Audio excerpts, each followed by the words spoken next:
Hi friends, எல்லோருக்கும் வணக்கம்.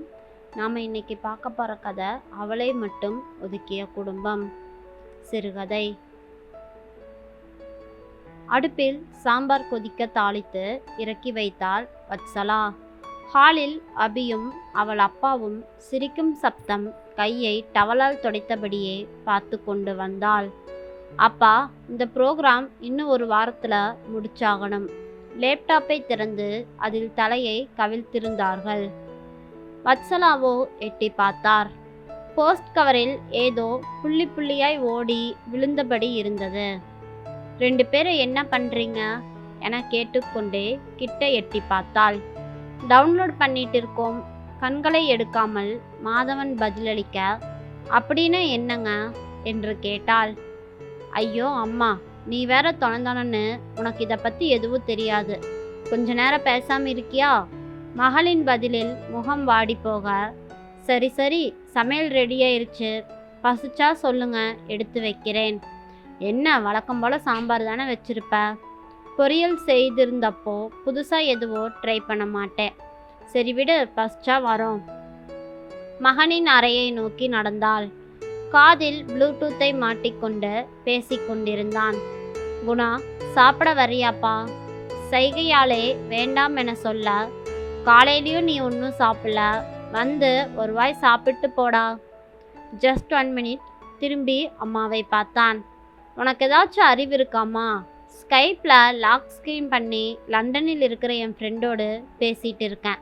நடுவில் வந்து நீ பேசிகிட்டு இருக்கிறையே. தெரியலடா, சாரிடா. ஐயோ அம்மா, உனக்கு சொல்லி புரிய வைக்க முடியாது. நீ போய் கிச்சனில் இரு, இன்னும் 1/2 மணி நேரத்தில் வந்துடுறேன். நான் ஒரு மக்கு 8ஆம் வகுப்பு வரை தான் படிச்சிருக்கிறேன். இவர்கள் அளவுக்கு எனக்கு படிப்பறிவில்லை. மனம் வலித்தது. எண்ணெயில் அப்பளத்தை பொரித்து எடுத்து வைத்தவள் சாப்பிடும் மூவருக்கும் வைத்தாள். அம்மாவுக்கு செல்போன் வாங்கி கொடுத்ததே வேஸ்ட்டுப்பா. என்னடா சொல்கிற? ஆமாம், எல்லா நம்பரும் போட்டு வச்சிருக்கிறேன். ஆனால் எனக்கு அது எதுவும் தெரியாது. நீ நோட்டு புக்கில் எழுதி கொடுன்னு சொல்கிறாங்க என குணா சொல்லவும் மற்றவர்கள் சிரிக்கிறார்கள். நீ இந்த உலகத்தில் எதுக்கு இருக்க?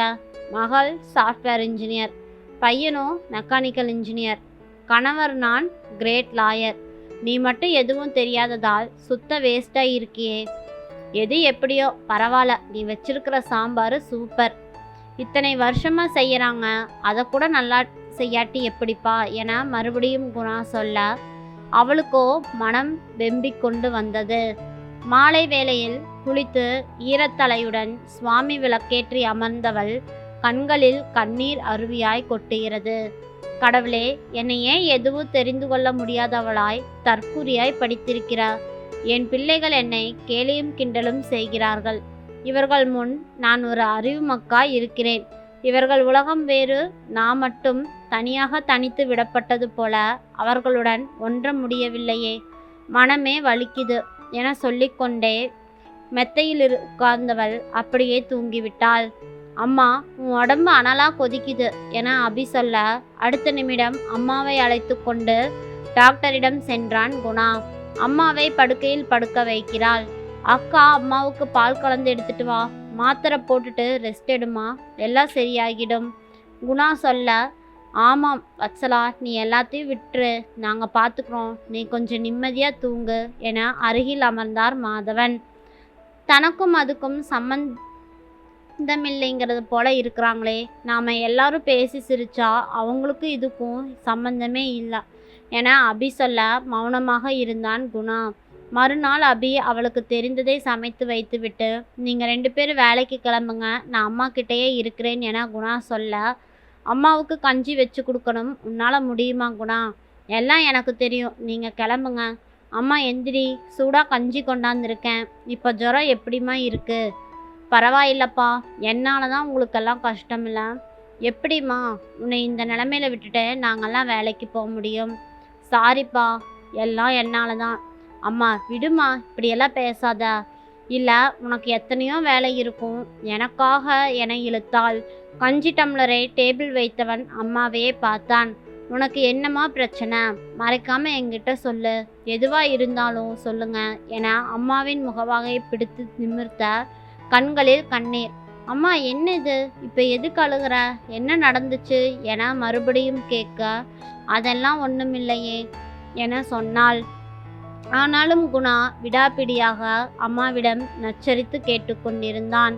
அதெல்லாம் ஒன்றும் இல்லை, நீங்கள் தான் என்னை தனியாக விட்டுட்டீங்களே என அம்மா சொல்லவும் குணாவுக்கு அதிர்ச்சியாக இருந்தது. என்னம்மா சொல்கிறீங்க, நான் உங்களைய தனியாக விட்டமா, அப்படியெல்லாம் எதுவும் இல்லையே என சொன்னான். ஆனால் அம்மாவோ அப்படியெல்லாம் இல்லை, நீங்களாம் நல்லா பேசுகிறீங்க, உங்களுக்கு எல்லாமே தெரிஞ்சிருக்கு, ஆனால் நான் தான் மக்கு என்று சொன்னாள். நீ புரிஞ்சுக்கிட்டது அவ்வளோதாம்மா. இப்போ பாரு, நீ 2 நாளாக படுக்கையிலே இருக்க, எங்கள் யாருக்கும் ஒரு வேலையும் ஓடலை. அக்கா முடிச்சு கொடுக்க வேண்டிய ப்ரோக்ராம் அப்படியே இருக்கு. கேட்டால் அம்மாவுக்கு முடியல, எனக்கு அதே நினப்பாக இருக்குன்னு சொல்கிறா. அப்பா இந்த வாரம் இருந்த முக்கியமான 2 கேஸையும் அடுத்த வாரம் தள்ளி போட்டுட்டாரு. கேட்டால் மனசு ஒரு நிலையில் இல்லையே குணா, அம்மா எந்திரிச்சு நடமாடட்டும்னு சொல்கிறாரு. இன்னைக்கு என் க்ளோஸ் ஃப்ரெண்ட் லண்டனில் இருக்கான்ல, அவனோட பர்த்டே. எல்லா வருஷமும் நான் தான் முதல்ல விஷ் பண்ணுவேன். ஆனால் இப்போ வரைக்கும் அவன்கிட்ட என்னால் பேச முடியல. எல்லாத்துக்கும் காரணம் நீதாம்மா. உன்னை சுற்றி தான் நாங்கள் இயங்கிக்கிட்டு இருக்கோம். உன் அன்பும் பாசமும் தான் எங்களை இயங்க வச்சிட்ருக்கு.